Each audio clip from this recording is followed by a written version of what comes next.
We spend our whole lives inside a body. We assume that's what we are. And then the body stops. Thousands of people have been declared clinically dead and brought back. At the moment their brain shut down, their awareness didn't fade. It expanded. What they experienced felt more real than waking life. Doctors, scientists, atheists, all reporting the same sequence every time. I've spent months going through these accounts, reading the testimonies, studying the research, and one thing kept stopping me: the pattern. No matter the person, their culture, their beliefs, their age, it always unfolded the same way. 5 distinct stages. This video maps all 5. We're going to start in an operating room with a cardiac surgeon named Dr. Lloyd Rudy, and a dead man who shouldn't have known what he saw. In 1970, he was performing a routine operation. The procedure took hours, they did everything right. But they couldn't get a patient off the heart-lung machine. Every time they tried to reduce the bypass, his blood pressure crashed. After hours of trying, Dr. Rudy made the call. They pronounced him dead. The operation was over. The patient was gone. The anesthesiologist shut down his equipment and left. Staff started cleaning up. Dr. Rudy's assistant loosely closed the chest for autopsy. But no one turned off the monitors. Blood pressure, pulse, all flatline. The monitor showing his heart, completely still. Dr. Rudy and his assistant took off their gowns and stood in the doorway, talking about what else they could have done. 20 minutes went by. Then the monitor started to show electrical activity, faint at first. They assumed it was just the heart twitching, a reflex. It happens sometimes, even after death. But then it turned into a heartbeat, slow, 30, 40 beats a minute, and he started generating blood pressure. Dr. Rudy started yelling for the anesthesiologist to get back in. They put him back into anesthesia, gave him oxygen and medication. His blood pressure climbed and the heart rate steadied. He survived without a brain damage. In the weeks that followed, the surgical team kept going back to talk to him. He described the bright light, the tunnel. But that wasn't what shook Dr. Rudy. The patient said he'd been floating above the operating room, watching everything unfold. Dr. Rudy and his assistant in the doorway, the anesthesiologist rushing back in. And then he described something specific. During surgery, nurses would stick phone messages on the monitor, post-it after post-it, calls for Dr. Rudy to return later. The patient saw them, but those notes weren't there before the surgery. They were written while he was on the table, while he was dead.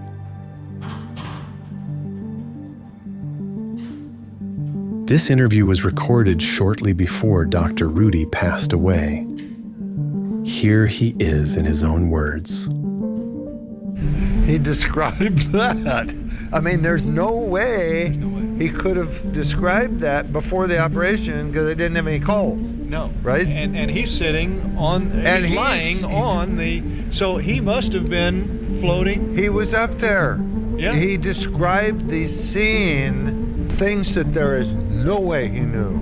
I mean, he didn't wake up in the operating room and see all this stuff. No. I mean, he was out. Right. And was out for, I don't know, even a day or two. Right. while we recovered him in the intensive care unit. So what does that tell you? What does that tell you? Was that his soul up there?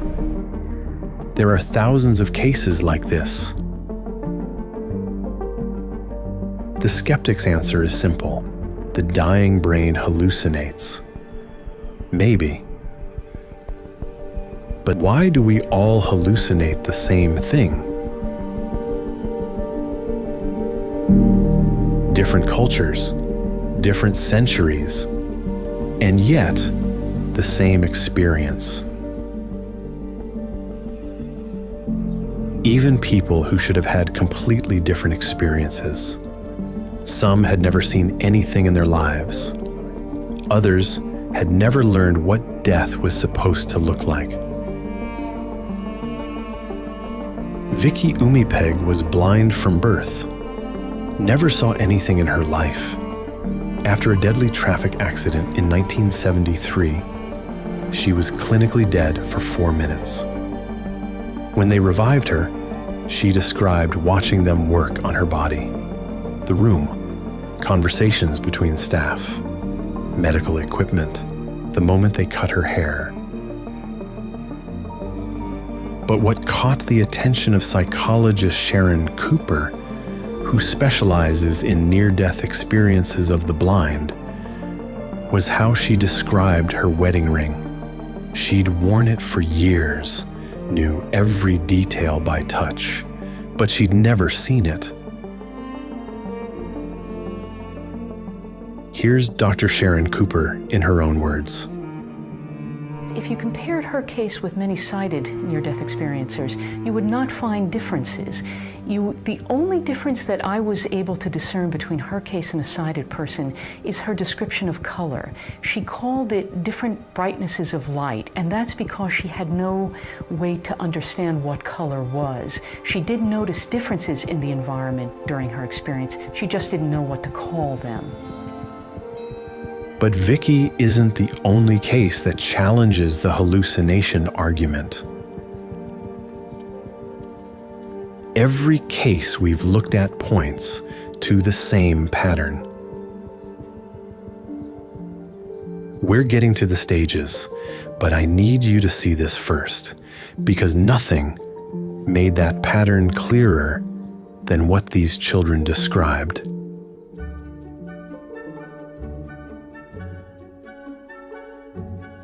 Dr. Melvin Morse, a pediatrician at Seattle Children's Hospital, spent years studying near-death experiences in children. Kids too young to have cultural conditioning about death or heaven or light. They described the same things, and some drew what they saw. What you're seeing are their actual drawings. Children too young to understand death, let alone have expectations about what it's supposed to look like. And yet, the same pattern, the same sequence as everyone else. These aren't spiritual testimonies. These are documented cases, thousands of them across decades from hospitals around the world. I went through case after case, looking for what was consistent, what kept showing up regardless of who the person was, where they came from, or what they believed. What you're about to hear comes from those accounts. People who died and came back.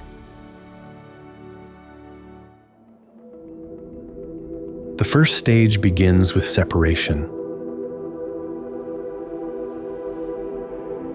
The change is sudden. Pain fades, tension drops. A strange calm appears. Then, confusion. Something's different. You're not where you were. You notice a body below you. At first, it doesn't register, then it clicks. That's mine. But it doesn't feel like you anymore. The body is over there, and you, the sense of I, you're still here, floating, watching. And then you notice how you're seeing. Everything is clearer, more precise, like spending your whole life watching a fuzzy television, then suddenly seeing in high definition. Colors grow vivid, edges sharpen. You're taking in the entire room at once, no blind spots, no fixed point of view. Everything present at the same time. You're not panicked. You're watching, calm, fully aware. Movement feels effortless. Weight and gravity don't apply anymore. Then the room starts to fade. The edges go dark, and you feel a gentle pull, like an invitation, a current. You're being drawn somewhere, like a helium balloon released from a hand. It doesn't struggle to rise, it just does.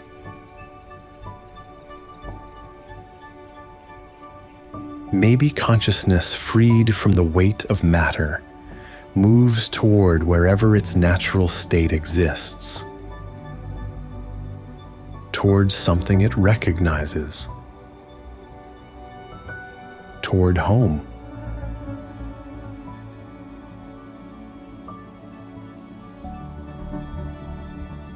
Now you have entered the second stage, the passage, the journey between worlds. The pull intensifies. The room is gone now. You're moving fast, but there's no wind rushing past, no resistance, just pure velocity without friction. Darkness surrounds you. Not the darkness of a room with the lights off. This is deeper, infinite. You're not afraid. The peace from before hasn't left. If anything, it's growing. Then you see it. Ahead, in the distance, a point of radiance. You move toward it. And as you do, you realize you're inside something like a passage. The crossing takes shape, different for everyone. The form depends on who you are, culture, personality, the way your mind organizes the unfamiliar. Consciousness builds its own bridge. Just thinking about what's happening can shape what you see. If you thought the word tunnel, you'd find yourself inside one. Your mind isn't just observing, it's creating. Without a body to anchor it, consciousness becomes fluid, responsive to thought. Some hear music during the passage, a tone they can't name. Others hear nothing, but a silence that feels full, not empty. As you move, the light ahead grows.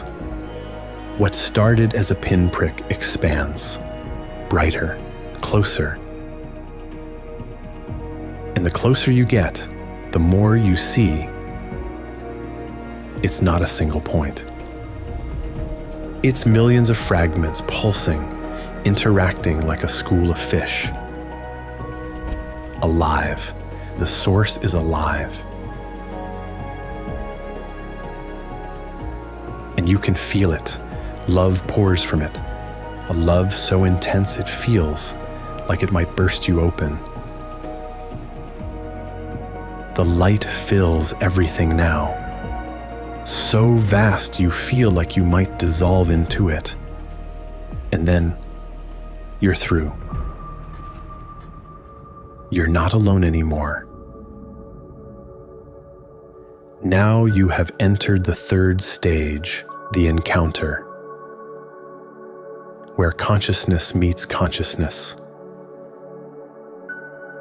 Figures begin to emerge from the light, shaped by what you need in that moment. Some take the form of people you've missed. A childhood friend, someone who left years ago. A grandmother. You recognize them instantly. Others appear as something older, beings that feel like ancient guardians, connected to you in ways that don't fit your current life. Either way, the realization hits: you were never alone. These are the ones who've been with you all along, guiding from the sidelines, moving through lifetimes alongside you.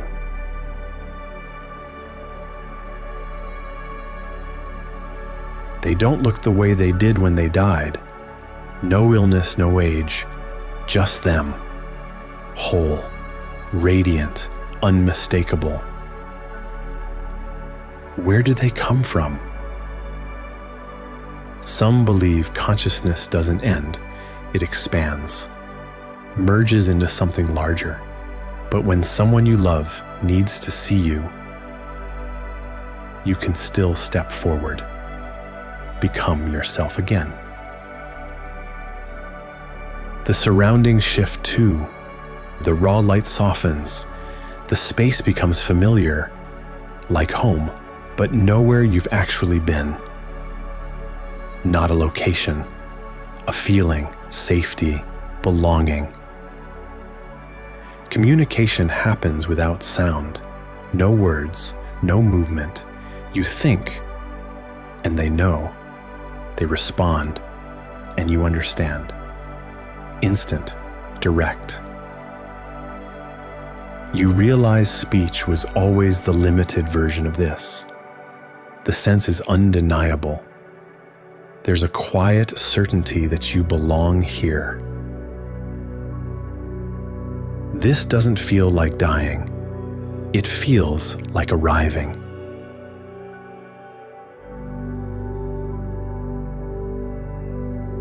The presence around you is steady, but the energy changes. A shared realization forms. It's time to move. A path opens in your mind. Here you enter the fourth stage, the life review.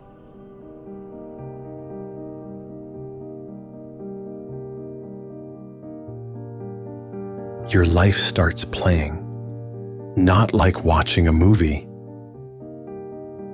Moments rise up around you, past, present, future, overlapping all at once. Your first day of school, the night you lied to your parents, the moment you held your child, a conversation that changed everything, a smile you gave to a stranger, a harsh word that left a mark. Some shaped you, some shaped others. All of them connected in ways you never imagined.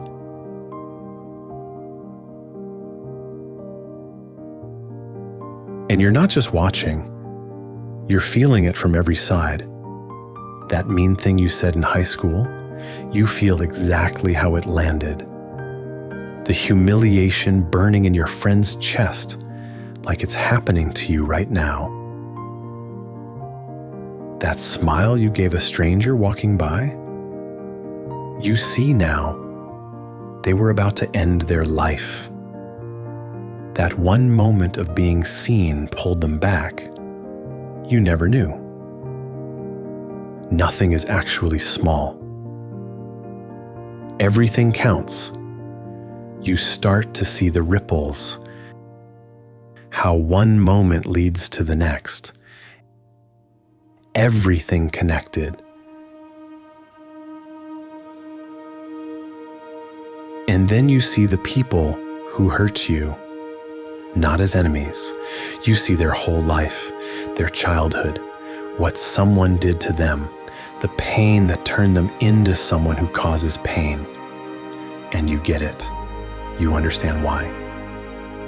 Same with your own mess, the addiction, the shame. You see what was underneath, the fear, the wound you never looked at. You finally see the whole story. Nobody's judging you here. There's no voice condemning you. You're just seeing, clearly, fully, what your life actually was. The things you thought were huge, the promotion, the argument you won, the status. From here, they look different. You see what was really driving them. And it wasn't strength. The moments that glow are smaller. Connection, presence, love, that's what remains. The life review doesn't teach people anything new. It shows them what was always there. They just couldn't see it from inside. When you feel the impact of your actions from every perspective, something reorganizes. People describe coming back with clarity they didn't have before. It becomes part of how they see everything. How would your dying brain know what that stranger was carrying, unless consciousness was never as separate as we thought? Unless on Earth we're just fractions of something larger. And here you're remembering the whole. The life review is over. Your awareness widens, and you notice where you are.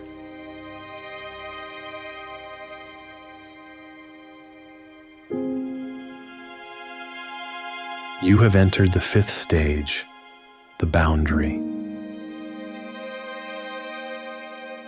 The point of no return. This isn't a dream. It's clearer than everyday life. Colors look deeper, as if what you knew on Earth was only a faint version. You're no longer centered on being just one person. You sense how everything connects, a simple order underneath it all. The understanding isn't explained, it's recognized.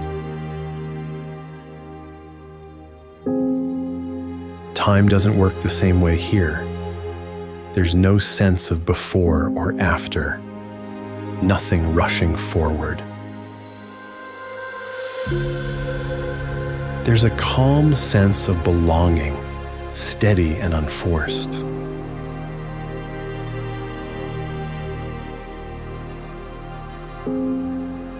Then you become aware of an edge.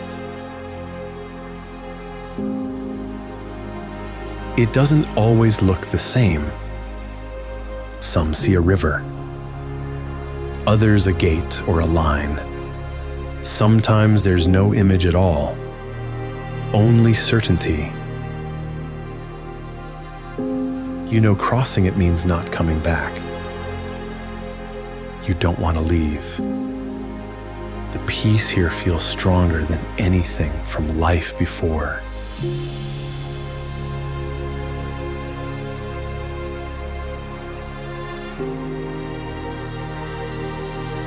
The return happens suddenly. One moment there is openness and calm.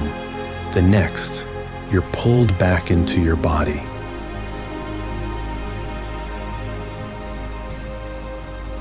It feels heavy and cold, like putting on wet clothes.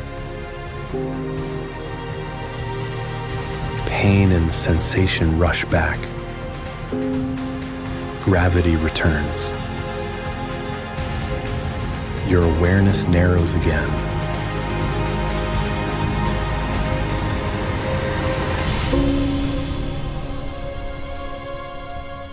one body, one point of view. The world looks the same, but you don't feel the same inside it. A sense of loss for something you had to leave behind.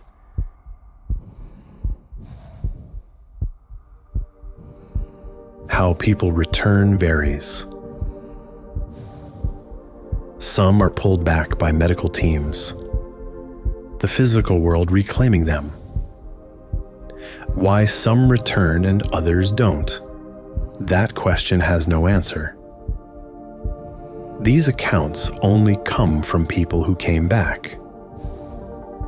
What lies beyond the boundary, for those who cross it, remains unknown.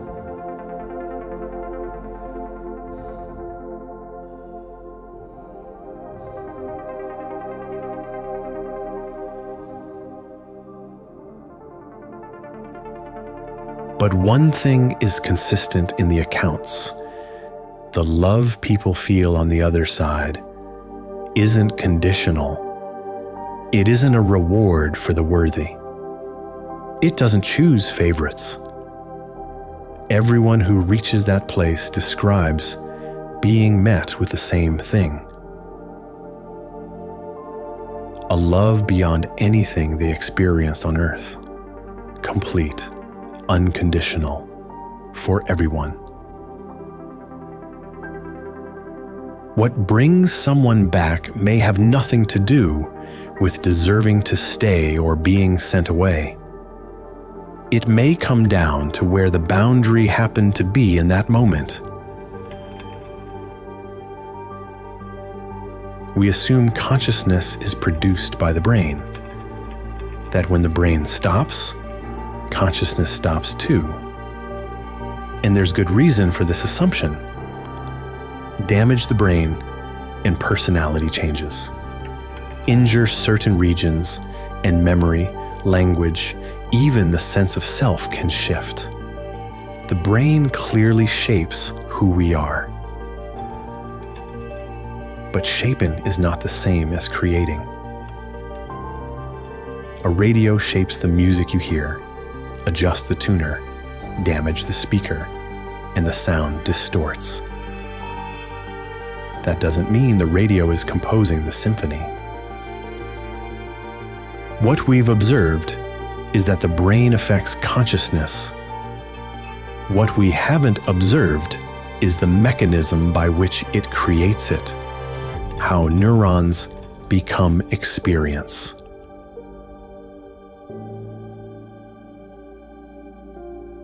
After more than a century of research, that question remains unanswered. And then there's the data that doesn't fit. If the brain were inventing these experiences, shaped by memory or belief, we'd expect them to be very different from person to person. They don't. People blind from birth describe the same visual sequences as sighted people, despite never having access to sight. Children too young to have learned about death experience the same pattern as adults, without any cultural framework to guide them. These experiences occur when brain activity is severely impaired or absent. They're structured, coherent, and remembered with unusual clarity, sometimes for decades. If they were hallucinations from a failing brain, they should be chaotic and personal, like dreams.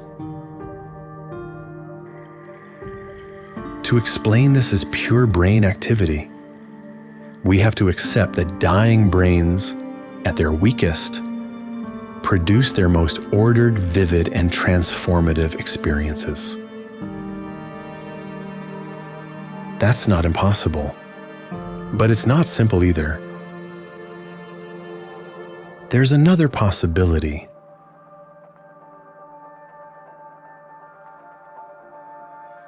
What if the brain doesn't create consciousness? What if it filters it, narrows it, focuses a wider awareness down to a single point of view? One body, one location, one moment at a time. A reduction useful for survival. We can't say with certainty which model is correct, but one thing is undeniable. Across thousands of accounts, spanning cultures and centuries, the pattern holds. 5 stages, the same sequence. Whatever happens at the moment we die, it's real to those who experience it. It's consistent, it's profound. And it suggests that consciousness, the very thing that makes us us, and is looking at this screen right now, might be far more mysterious and magnificent than we ever imagined.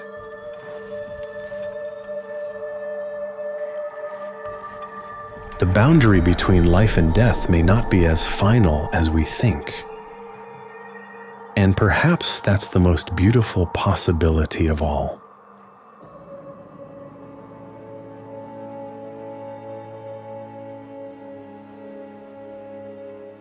Before we close, if this video opened something up for you, click the join button below and become a channel member. We make these independently, and your support is what keeps them happening. Members get ad-free early access to everything we release.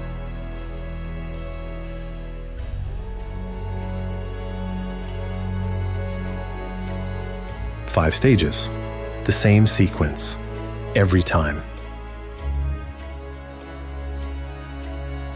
First, separation. The moment awareness lifts from the body, clearer and more present than it ever was inside it.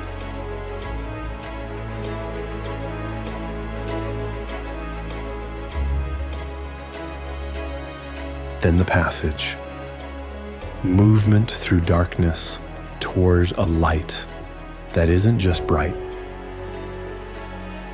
It's alive. It loves.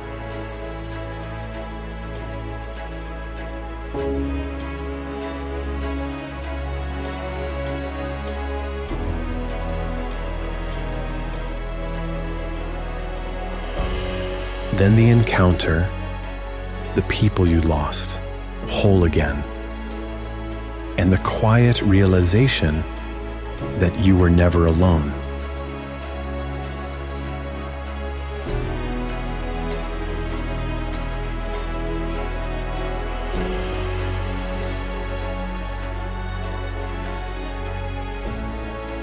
Then the life review, your entire life, felt from every angle, not judged but seen.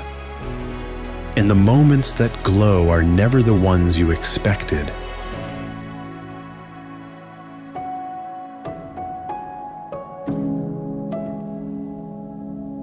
And finally, the boundary, an edge you cannot cross and return from.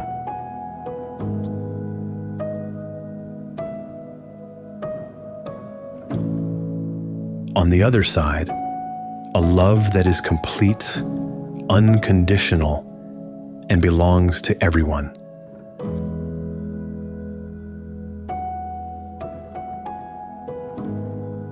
What if we are not a body that developed awareness, but awareness that temporarily borrowed a body?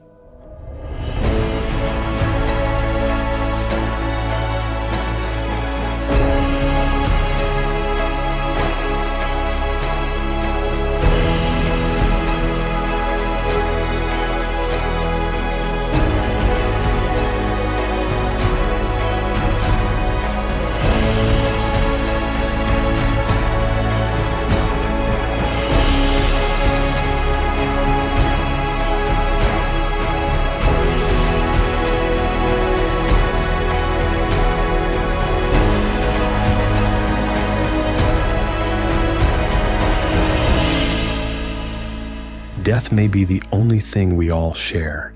And if these accounts are right, so is what comes after.